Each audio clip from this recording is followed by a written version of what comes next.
Hello, race fans. Welcome to another episode of Short Track Guys Podcast, brought to you in part by Story Bleich Roofing. We've got you covered. Metal, slate, tile, asphalt, shingle, you name it. We're locals you can trust. Story Bleich Roofing. Give them a call. I'm your host, Thomas Pattis, alongside two of the same Short Track guys in the studio. As always, Jim Pokrant, driver of the 07 Sportsman here at Five Flag Speedway in Pensacola, Florida, and Ted Baber, Ted Baber Radio Productions. What's up, guys? How are we doing?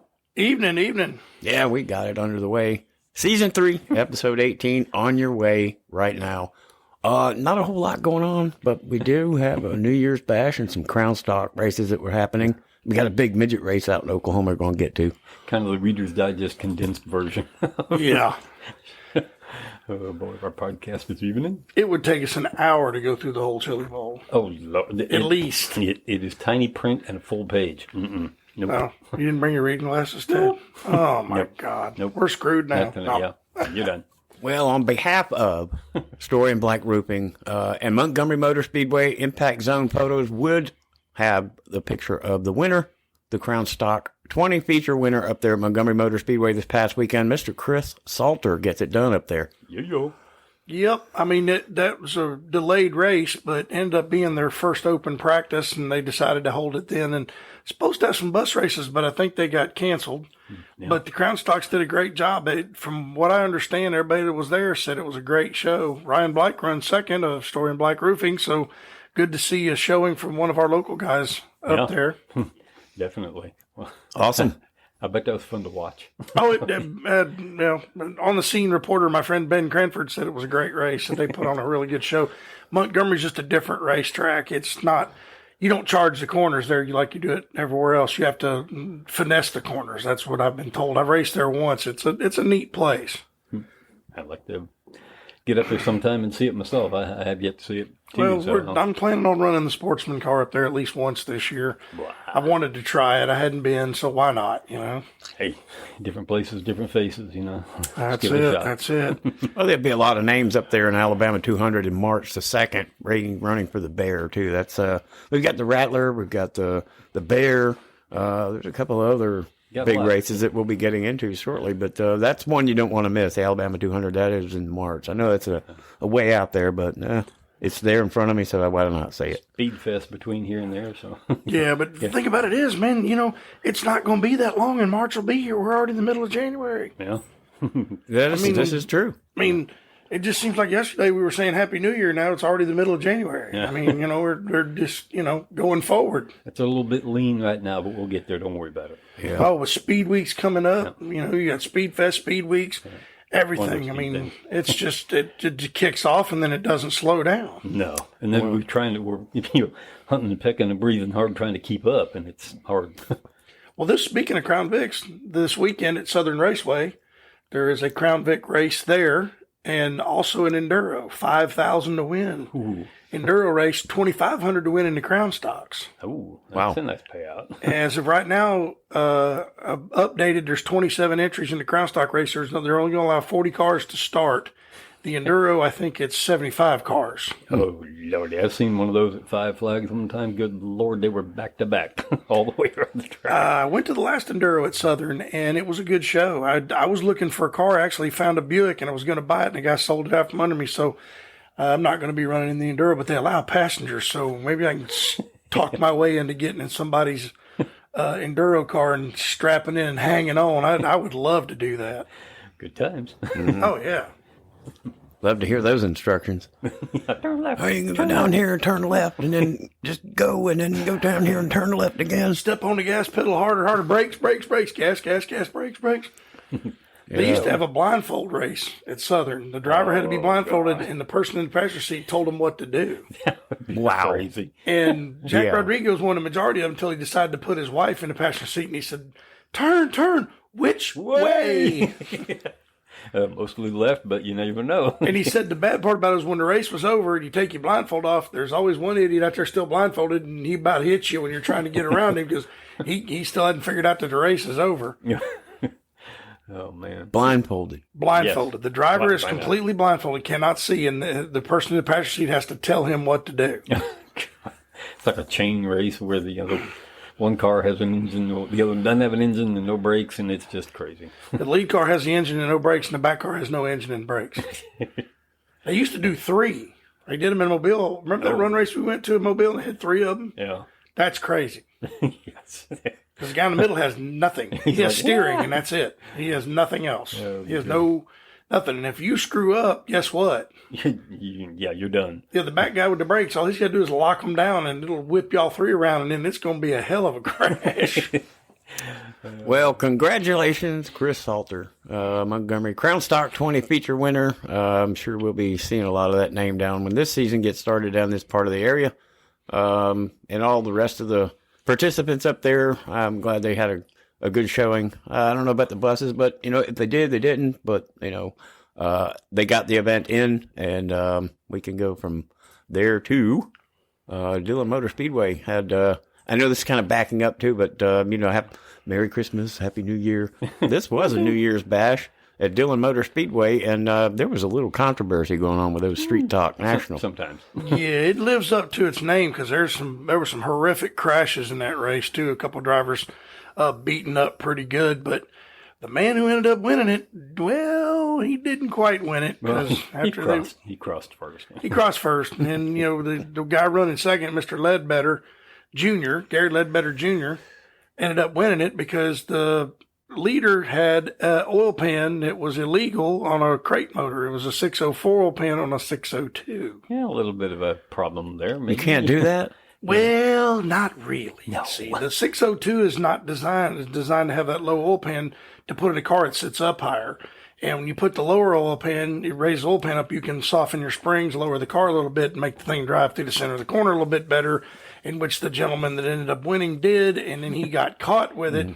And I'll give him props. He went on and said, hey, we got caught. It is what it is. Now, he tried to make it sound like it was an accident, but nope. I think you can kind of look at them oil pans and tell the difference because it's not like you can put that oil pan on the other motor because the pickup is different. No, it's a performance advantage. Yes, it is. Hey, you got me. You got me. Sorry. My bad. That was my fault. Oops. Trent slaps his crew chief on the wrist. Yeah. Bad boy, you shouldn't have done that. Oh, jeez. Like he wasn't in the shop actually working on it. I didn't see that. It wasn't my fault. I didn't do that. Well, that's number 6 for Gary Ledbetter. That's his 6th New Year's bash, believe it or not, in the Street Stock Nationals there, though. So, it wasn't given to him. No. He was there when it had to, when it took place. And, if you do something and he got caught and he fessed up to it, so Gary Ledbetter is the beneficiary of number 6. Well, you had to finish second in order to win if somebody gets beat. Yes. And then it's easy to pass them in tech, but remember Tumblestone, the one that did the burnout on the scales because the scales were off and he felt he was wronged and did the burnout on the scales and got tossed from that race permanently. Yeah. I remember talking about that this time last year, I think. That was a couple of years ago. Oh, yeah. It was actually a couple of years ago. Or this time ago. a couple of years ago. A couple of years ago. That's what I remember. But Tumblestone won a race this weekend. I can't tell you where, but I know he actually won one. So he kind of, thumbed his nose at him and said, I got one anyway. But, it's those cars are, and I air quote, street stocks because I think the only thing stock on them is probably the cross member and some suspension parts. The rest of them are Camaros and they're pretty much highly modified street cars. No stock, nothing. But hey, congratulations to Ledbetter on another 6. That's pretty big, man. That's something that's an accomplishment in a street stock to win any kind of big race 6 times in a row. So especially that one because one of our boys went up there and didn't even make the show. Yeah. Ooh, ouch. Yeah. Who was that? Oh, God. One of our boys? The 51 car, Jonathan Langham. Yep. Yeah, he went up there and didn't even make the show. Yeah, so it's pretty competitive because we know he comes down and he can kind of spank people down here with that. He's pretty fast in that car, but he built a new car. And from what I'm hearing, he's not going to be running 5 flags this year because they changed the ride height rule and he's mad, and Mobile didn't change it either, from what I understand. So, oops. I guess he's planning on running Montgomery all year. I don't know. I'm sure he'll race Pensacola and Mobile. I don't think he'll sit home, but we'll see. No, we might have to do some modifications to that one, or build another one or run one of his other cars. He's got 1 or 2. I have 2. That's all I can afford. I can't afford the 2 I have. Are you kidding me? Yeah. But we're gonna change some stuff on my car. But I couldn't run with those guys either because you're gonna have to have a specially built, jig built, custom blah blah blah blah blah chassis. So. Right. Yeah. And a 604. And a 604 pan to win. Yeah, that makes you a lot faster. Well, yeah. Well, it's not that it makes it so much faster. It's just when the car goes in the corner and you can actually make the suspension Handles work better. Yeah. Yeah. But then again, you got to worry about shocks bottoming out. Then if you have to run stock, I don't think those guys run stock locale shocks, so they don't have that problem. They can move the shock mount wherever they want to. So, those can. A lot of these newer, and from what I understand, some racetracks are starting to listen to what I've been saying. They're going to use late model takeoff on the street stock cars. Yeah. Why wouldn't you? Really? You're going to save the guys a ton of money. Absolutely. Especially the American racers, because American Racer 10-inch tire will actually fit on an 8-inch wheel and are usable. Right.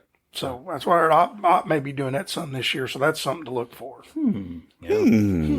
Speaking of op, into the Rattler's coming up too, so that would be something to look forward to a little ways down the road when we get there. Yeah, it's one of those big ones, though. You've got to keep an eye on the entries for sure. Oh, yeah. Oh, yeah. Well, and something cool I heard, I didn't mention this earlier, but Ty Majeski's Snowball Derby winning car will be made by Lionel in 124 scale, available to purchase. Now, that is bigger than you can imagine. Oh, that is really cool, man, that Lionel will make a Snowball Derby winner. Yeah. And you can own the car. Mm-hmm.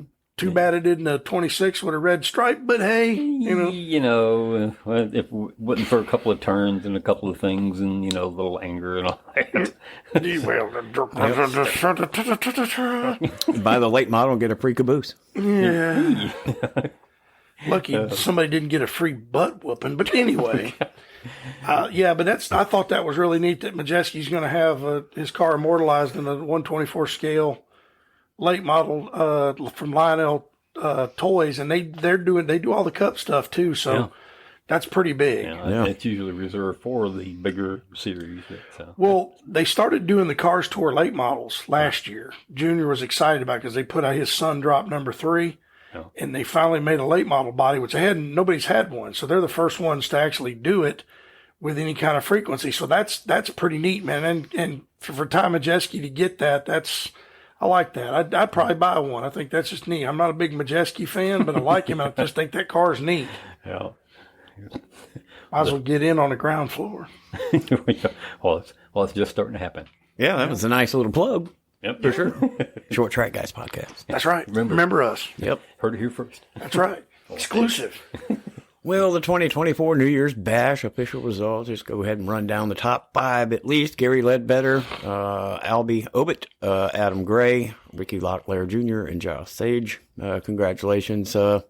Making it all the way top 5. Yeah. Hey, wait for next year, and hopefully y'all have a good season. Let's see what comes up then.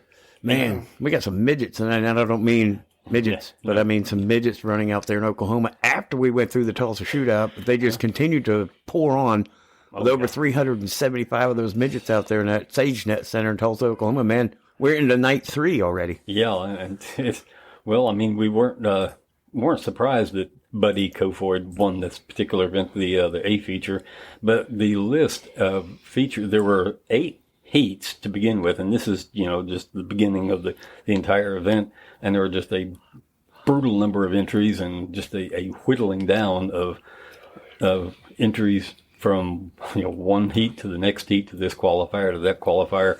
The races got a little bit longer, from 8 to 16 laps or 15 laps, excuse me. It was just the glasses, what can I tell you? It's just they're missing, kind of like that alphabet soup that we were talking about. Yeah. No doubt. So, and everybody calls him Buddy Kofoid. So Jeopardy answer here. First name's actually Michael. So correct. Yeah. Know that sometime in the future. That was interesting. And let's see. Hank Davis came in second. Chase McDermott third. David Gravel fourth. And Cameron Key rounded out the top 5 in the A feature. And only the top 2 advanced to the Saturday's A feature, which we will eventually get to, and might declare an overall winner at some point in this long weekend. Yep, so we'll be Saturday. Yeah, it'll be driller time. Well, we almost had a midget in a midget. Yep, yeah. Almost, but he's in Australia. Yeah, I wonder if they have to drive the wrong direction in Australia. Since No, they actually raced. They raced dirt in the right direction. If they raced on asphalt, they raced in the wrong direction. Because they had Thunderdome down there. That was they ran the NASCAR cars the right direction, but when they ran their stock cars, they ran them in the opposite direction. Very interesting. Yeah, and a completely different setup, no doubt. Yeah, but I mean, he packed all his stuff up and went to Australia.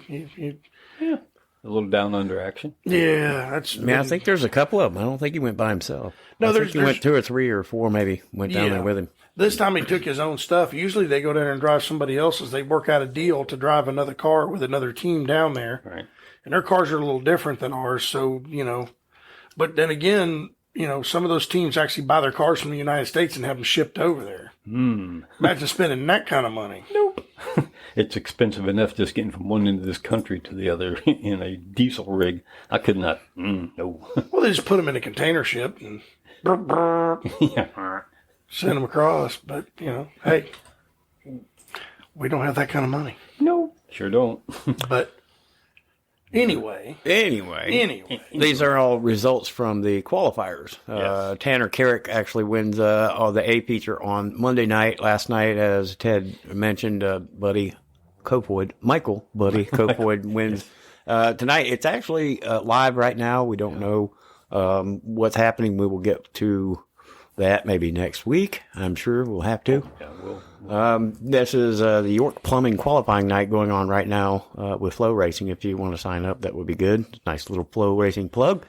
Tomorrow night would be Victor Fuel qualifying night, the Hard Rock Casino Tulsa qualifying night on Friday, and it all boils down to it's driller time at the Tulsa Expo Raceway there in Tulsa, Oklahoma, at the SageNet Center Saturday, the 13th for the Golden Driller. One more. The big one.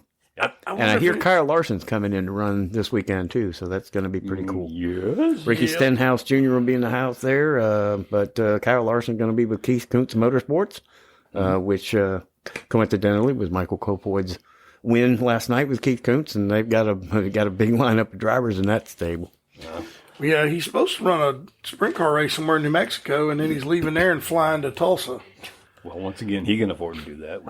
It's driller time. You ought to patent that. I've never heard that one before. It's driller time. It's driller time. It's driller time. It can be done. If it's not been done already, that you might have let that one out. That's actually pretty cool. Yeah. I like that. That was a good one. Like, let's get ready to rumble. Yeah. He is the wow. Michael Buffer is the only one allowed to say that on live TV. Yeah, he has trademarked that. Yeah. Wow. Let's get ready to rumble. And his brother, Bruce Buffer, does the... it's time. Yeah, he does that one in the MMA. Yeah, MMA. Yeah. He does that. Mixed martial arts, so that whatever they do, they beat each other to death in the Marine. Yeah, but it's time. I'm sure he's trademarked that too. So no doubt.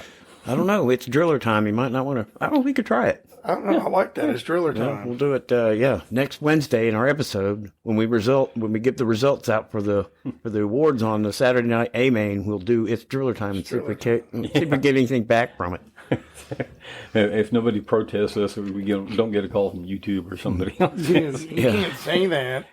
You can't say that. I did. So nah. Come on, you. Well, they send a check. We'll put it down. Yeah. I'll take it off. Yeah. No problem. We're funny that way. Yeah, we'll take free money. Yeah. Sure. And no strings attached. Nope. We like it better that way. Yeah. No government problems. Yeah. Oh, good heavens.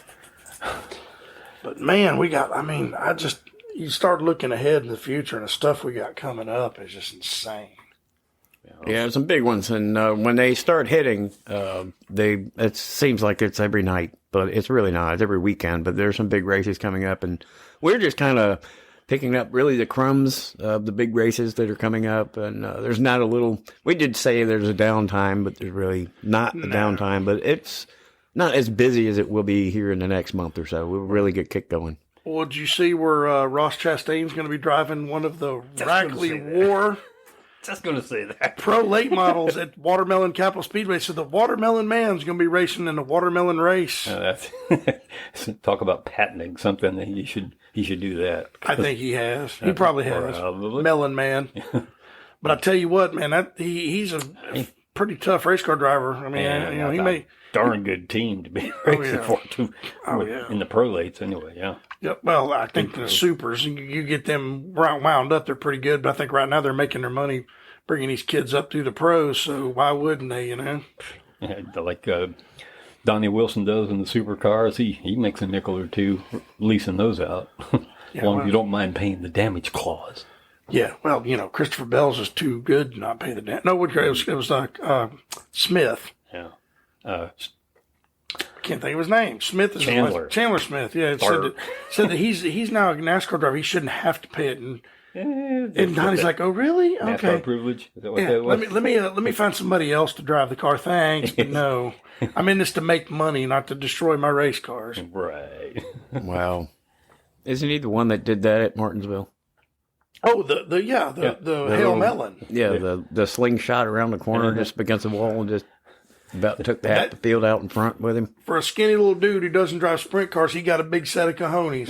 Yeah, to throw that thing off against a wall. Or to throw it into fifth gear. Yeah. They never in fifth gear at Martinsville. He reached up and hit fifth gear and went, and talk about sending it. Oh, yeah. Send it, boss. What was so cool about that is it looked like they sped the camera up when you see it. You're like, how the hell did he come from? Yeah. Hamlin was like, what the? Yeah, Hamlin got kicked out because of that. Exactly. It got him out of the chase. He's like, Hamlin even laughed. He's like, man, that was the coolest thing I've ever seen, dude. That was you just got to give it to him. And the man just went, it worked in the video game. Let's try it. Let's see if it works here. And so it did.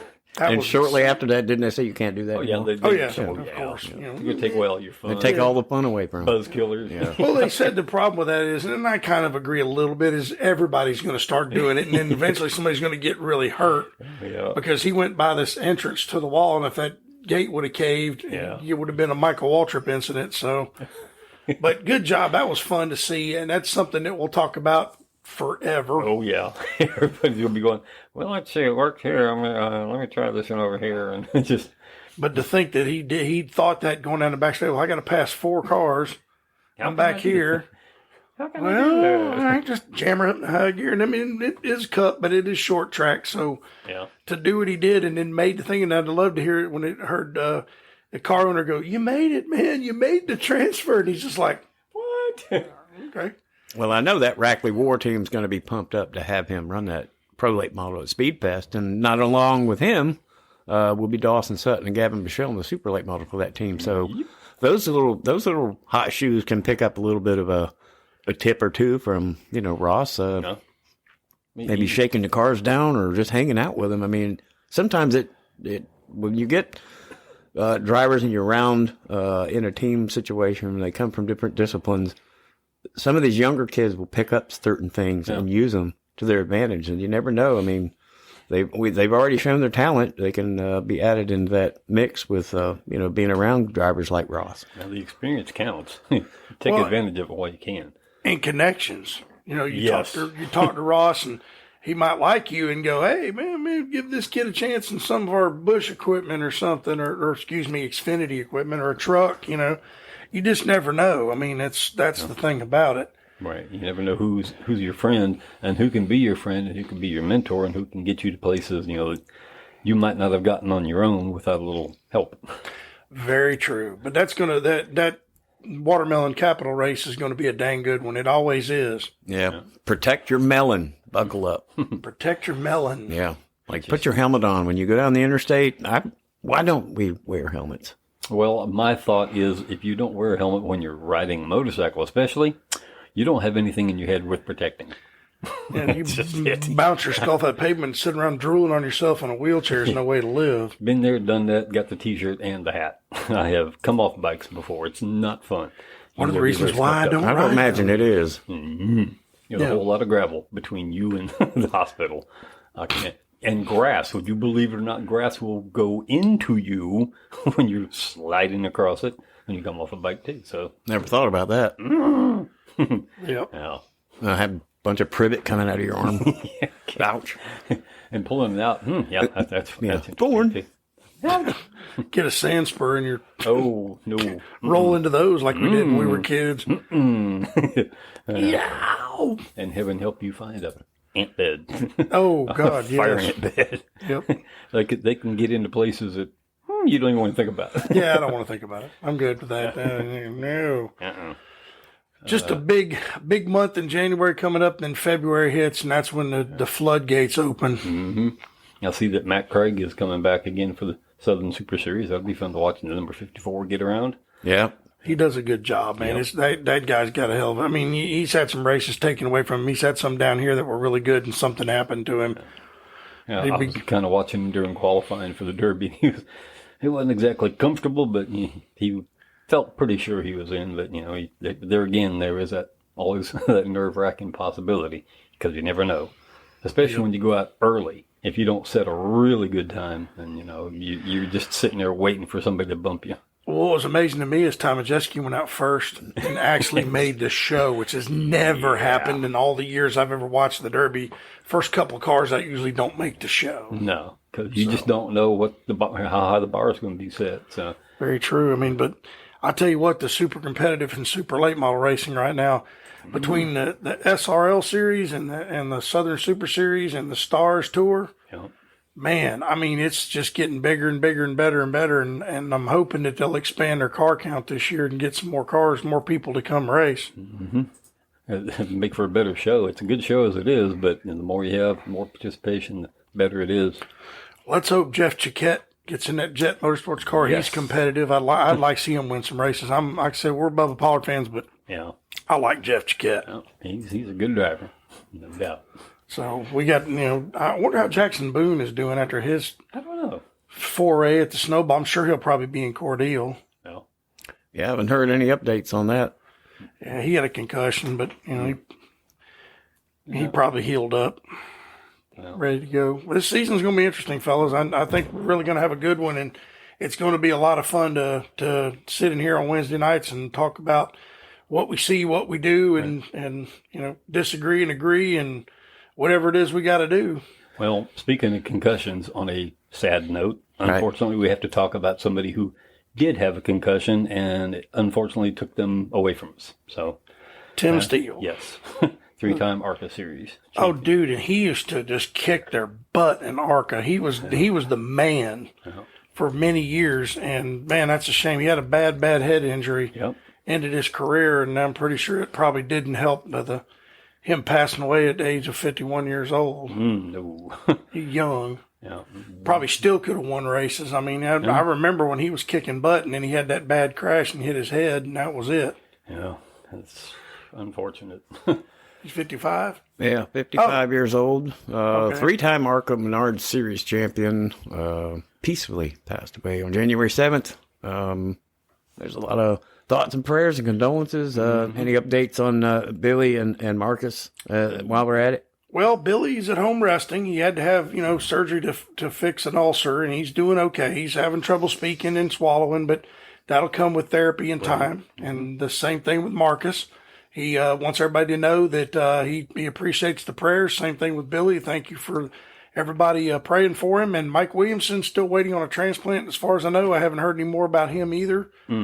And I just want to give a shout out to my former crew chief and spotter, Frank Utzi. He's going in to had surgery today to put in a port because he's got to go on dialysis. And that dude is one of my best friends, has been since 1997. We started racing together. Wow. He left for the Navy, and then he told me, he said, when I retire, I'm coming back to Pensacola, and we're going racing. And he did. Yes, he did. Up until the time he had a stroke, and then he had some health problems after that and had to quit spotting for me. But, hey, Frank, we're thinking about you, brother, and then I hope everything goes well. Yeah, I'm thinking about all you guys. Get better, and hope to see you soon. Absolutely. Yep. And pray for them because they need it. Everybody. Yep. Let's do that.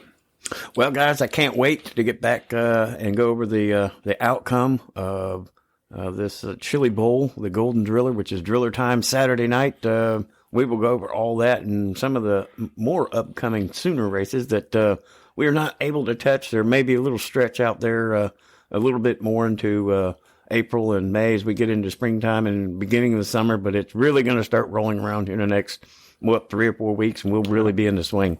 Absolutely. That's it. More schedules will come out, and we'll try to cover those as they become available to us so you know where to get to for your favorite track.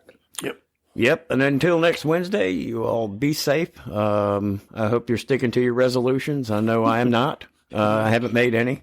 Shame on me again. This is probably the 56th time in a row I've not made a New Year's resolution. So at least I'm consistent. That's right. But maybe next year you know what? I'm going to make one now. Next year I will make a resolution. Okay. That's my resolution now. Yep. Next January 1st, I will have a resolution. All There you go. righty. All right, we'll hold you to it. Yep. I'm going to stick to it. I got to. All right, man. Good deal. Yep. Well, 1. 2. 3. Let's go, Brandon. Good night, everybody. Be strong, America. Thanks for listening.